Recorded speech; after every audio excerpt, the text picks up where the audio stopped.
नमस्कार, स्वागत है एक बार फिर से आप सभी का आपके अपने चैनल हनुमान सेवा परिवार में। आशा करते हैं कि प्रभु श्री हनुमान जी और परम पूज्य गुरुदेव बाबा नीम करोली महाराज जी आप सभी भक्तों पर असीम कृपा सदैव बनाए रखें।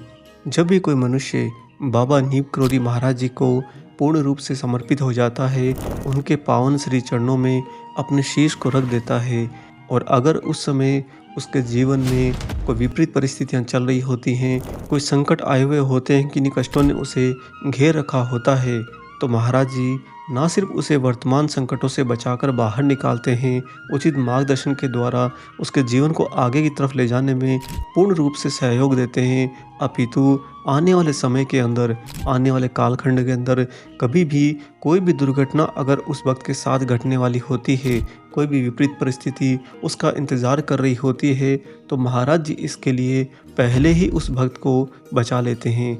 दोस्तों, यह बहुत बड़ी विशेष कृपा है, क्योंकि आने वाला संकट जब आ जाए, उस समय अगर भक्त महाराज जी को पुकारे, तब तो मान सकते हैं कि पुकार के सामने कृपा हुई, परंतु समय से बहुत पहले बाबा आने वाले उस संकट के प्रति आपको पहले ही सतर्क कर दें, आपको पहले ही दिव्य संकेत भेज दें और उन्हीं संकेतों के द्वारा आप आने वाले समय की बड़ी भीषण दुर्घटनाओं से बच जाएं। ऐसी बिन मांगी कृपा बाबा महाराज जी अपने भक्तों पर हमेशा करते हैं। इसीलिए अगर वर्तमान जीवन के अंदर आपके कोई भी कष्ट है, कोई भी समस्या है जिसका आप समाधान चाहते हैं, जिसमें से आप बाहर निकलने का रास्ता चाहते हैं, महाराज जी से चाहते हैं कि महाराज जी आपकी मदद करें, आपके लिए कोई चमत्कार, कोई लीला करें, कुछ ऐसा रास्ता निकालें, कुछ ऐसी युक्ति बिठाएं कि आप जितना जल्दी हो सके उतना अतिशीघ्र वर्तमान परिस्थिति को संभाल पाएँ। अगर आप बस इतना सा के लिए भी बाबा से जुड़े हैं, तो भी महाराज जी आपके आने वाले समय के किसी भी बड़ी दुर्घटना को पहले ही आपको सांकेतिक रूप में बता देंगे। हमेशा यह होगा, सदैव आपके साथ होगा। चाहे आप वर्तमान परिस्थिति सुधर जाए, आप अभी जिन कष्टों में हैं उसमें से बाहर आ जाएं और उसके बाद में चाहे आप महाराज जी को भूल जाएं, तो भी महाराज जी समय समय पर आपके जीवन के अंदर जब जब कोई बड़ी विपरीत घटना घटने वाली होगी, उसके बहुत पहले किसी न किसी को माध्यम बनाकर आपको उसका संकेत अवश्य देंगे। बाबा वास्तव में ऐसा क्यों करते हैं, महाराज जी के हृदय में वास्तव में क्या है, यह तो कोई भक्त नहीं जान पाया, क्योंकि जो भी भक्त ये जानना चाहा, उसे महाराज जी ने कुछ ऐसी कृपा दी कि वह तो स्वयं ही बाबा में विलीन हो गया, उन्हीं में समा गया और लौट कर कोई नहीं आया, तो कैसे कह सकता है कि महाराज जी के हृदय में क्या है। परंतु बाबा जी फिर भी अपने सारे भक्तों के लिए ये विशेष कृपा हमेशा करते हैं। इसीलिए सारे भक्तों से हम हमेशा ये कहेंगे कि वर्तमान परिस्थिति के अंदर चाहे जैसा भी जीवन है, चाहे जैसा भी कष्ट है, आप घबराइए मत, ना ही व्याकुल होइए, ना ही परेशान होइए, ना ही उदास होकर बैठिए। अगर आपने महाराज जी को सच में अपने हृदय से स्वीकार कर लिया है, अगर आप वास्तव में महाराज जी के पास स्वार्थ की भावना को त्याग कर बिल्कुल निस्वार्थ होकर उनको शरणागत हो गए हैं, तो दोस्तों वर्तमान जीवन के प्रति पूर्ण रूप से निश्चिंत हो जाइए। अब आपको जीवन में कोई चिंता करने की आवश्यकता नहीं। आपके कर्म की सारी दिशा बाबा संभालेंगे, आपके कर्मों का सारा परिणाम महाराज जी तय करेंगे और आने वाले जीवन के अंदर अगर विधाता के द्वारा भी कोई विपरीत परिस्थिति, विपरीत घटना आपके लिए तय की गई है, तो बाबा उसके लिए भी आपको पहले ही संकेत देकर बचा लेंगे। इतना कौन बचाता है दोस्तों, वर्तमान स्थिति में बचाएं और भविष्य के लिए भी बचाएं और सदा आपको बचाते रहें, चाहे आप उनको मानो या ना मानो। ऐसे हैं परम दयालु, परम कृपालु, प्रेम का सागर बाबा नीम करोली महाराज जी। महाराज जी के इसी भाव के परिप्रेक्ष्य में बाबा की एक सत्य घटना आज आपको सुनाते हैं। एक भक्त के साथ में कुछ ऐसी घटना घटी जहाँ पर वह भक्त रो पड़ा दोस्तों, क्योंकि वास्तव में कौन मनुष्य ऐसा करता है, कोई नहीं करता। इस शारीरिक मनुष्य जीवन के अंदर कोई भी किसी के लिए ऐसा नहीं करता कि वर्तमान परिस्थिति में आपकी मदद तो करे ही करे, भविष्य के अंदर आपको हमेशा बचा कर रखे, हमेशा हमेशा के लिए आपको बचा कर रखे। आइए सीधा आपको लेकर चलते हैं बाबा की इस बहुत ही अलौकिक और दिव्य घटना पर। दोस्तों, यह जो घटना हम आपको सुनाने जा रहे हैं, ये महाराज जी के एक भक्त के साथ का संस्मरण है। वह कहते हैं कि मेरी युवा अवस्था में जब भी महाराज जी हमसे दूर होते, तो हमेशा आमतौर पर वे फ़ोन से आशीर्वाद भेजते, परंतु सन 1969 में जब मैं विदेश चला गया, तो महाराज जी कानपुर स्थित मेरे परिवार को देखने के लिए महीने में एक बार अवश्य जाते थे।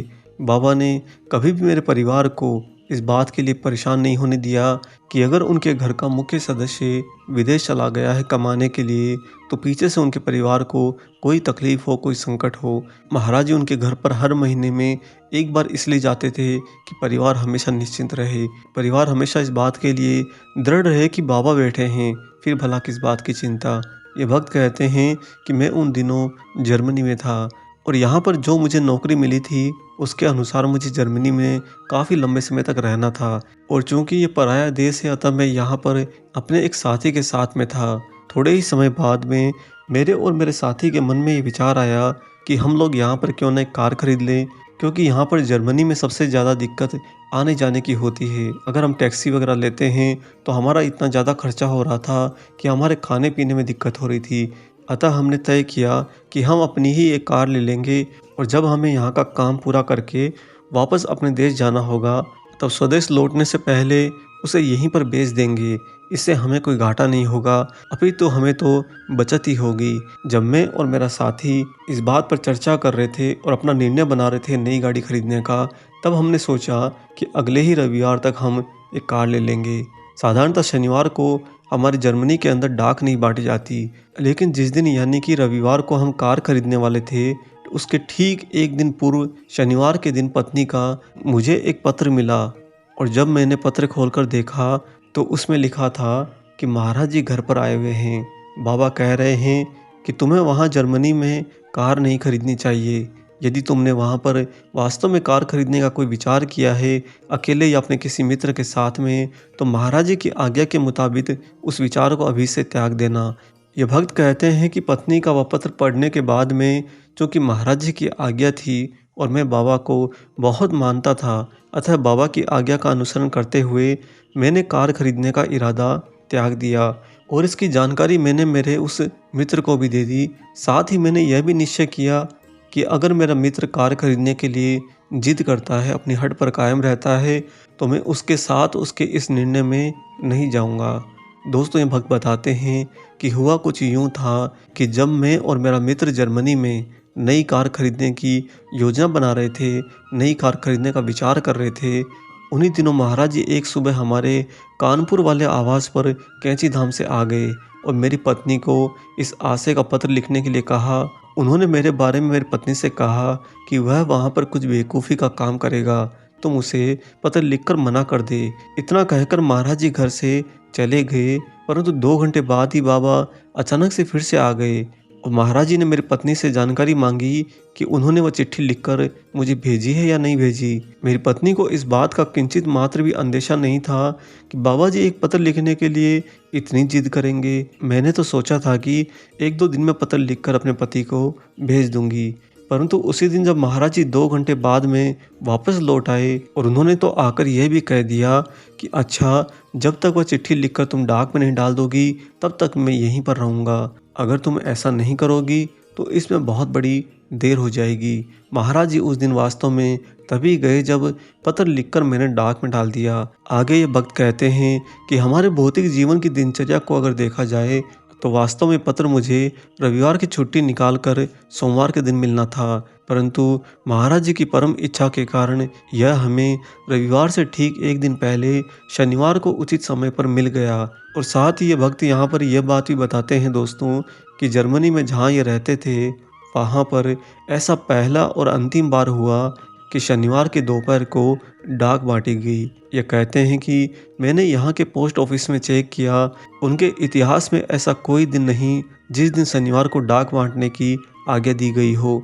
ये सब कुछ महाराज जी की ही कृपा से हो रहा था, महाराज जी के ही आदेश से हो रहा था। बाबा के आदेश से इस धरती के किसी भी कोने में पूरा का पूरा प्राकृतिक आवरण, पूरी प्राकृतिक घटना बाबा की इच्छा अनुसार अपना स्वरूप ले लेती है। साथ ही ये भक्त कहते हैं, लेकिन मेरे जहन में एक सवाल बार बार कौंता रहा कि क्या कारण था कि मुझे संदेश देने के लिए स्वयं महाराज जी को कैंची धाम से इतनी दूर कानपुर आना पड़ा।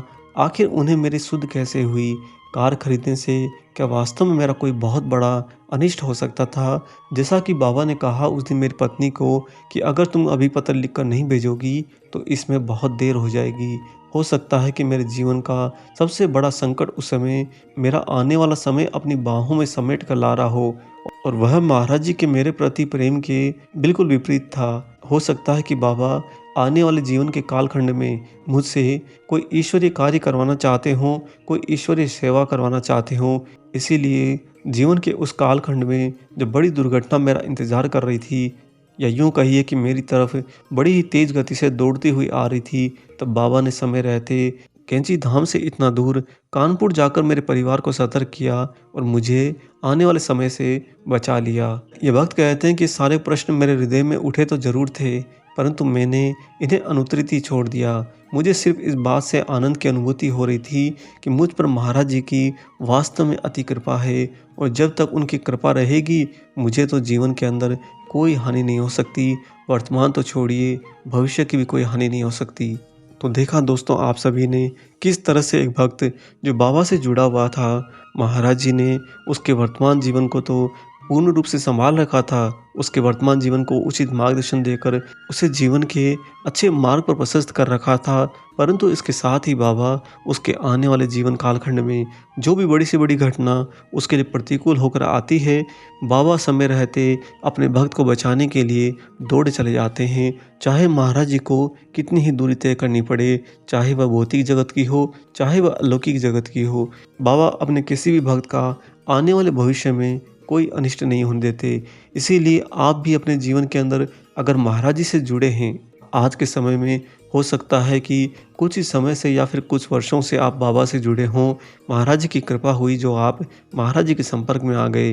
वैसे तो बाबा की कृपा ऑलरेडी हो चुकी है कि आप महाराज जी के संपर्क में आ चुके हो, फिर भी जब आप बाबा के संपर्क में आ ही गए हो तो अब अपने शेष जीवन के लिए, अपनी अंतिम सांस तक के जीवन के लिए संपूर्ण रूप से निश्चिंत हो जाइए। और दोस्तों इसके पीछे का सबसे प्रमुख कारण है अपने जीवन को आनंद से बिताइए, खुशियों के साथ बिताइए। ईश्वर ने ये जीवन आपको जीने के लिए दिया है। आपके जीव आत्मा ने जब ये भौतिक शरीर धारण किया था तो ईश्वर ने सिर्फ आपको दो ही क्रियाएं दी थी, एक यह जीवन जो कि कालखंड है और एक इस जीवन को बिताने की विधि, यानी कि जीवन को बिल्कुल आनंद से जीना, जीवन को बिल्कुल ईश्वर में होकर जीना, जीवन को बिल्कुल खिलते हुए पुष्प की तरह जीना, जो पुष्प वास्तव में खिलता ही इसलिए है कि अंत में जाकर प्रभु के श्री चरणों में समर्पित हो सके। हम उम्मीद करते हैं कि इस विशेषांक को सुनने के बाद में आप अपने जीवन के अंदर अपूर्ण रूप से निश्चिंत रहेंगे और वादा करिए इस बात का कि अपने पूरे जीवन को जिएंगे आनंद के साथ में, खुश होकर, क्योंकि आपका पूरा का पूरा जीवन अब महाराज जी के हाथ में है। दोस्तों बाबा के ही हाथ में ये संपूर्ण प्रकृति, ये संपूर्ण ब्रह्मांड भी है। इसीलिए महाराज जी का साथ कभी भी मत छोड़िएगा। आशा करते हैं कि आज का ये खास विशेषांक आपको ज़रूर पसंद आया हो। वीडियो अगर अच्छा लगा है तो जाने से पहले से लाइक कर दीजिए और अगर आप चैनल पर नए हैं तो चैनल को भी सब्सक्राइब कर लीजिए। और इसके साथ ही हमने हनुमान सेवा परिवार के साथ साथ में एक और नए चैनल की शुरुआत करी है इस नए वर्ष के उपलक्ष्य में। आप वहां पर जाकर भी उस चैनल को सब्सक्राइब करिए। वहां पर आपको चेतना का पुष्प खिलाने के लिए आने वाले समय के अंदर बहुत ही सुंदर सुंदर वीडियो समय समय पर मिलते रहेंगे। उन्हें भी इतना ही प्रेम देते रहिएगा। तब तक अपना और अपने माता पिता का संपूर्ण ख्याल रखिए और परम प्रभु श्री राम जी का निरंतर गुणगान करते हुए बाबा हनुमान और बाबा नीप करोरी महाराज जी की निस्वार्थ होकर सेवा करते रहिए। जय सिया राम।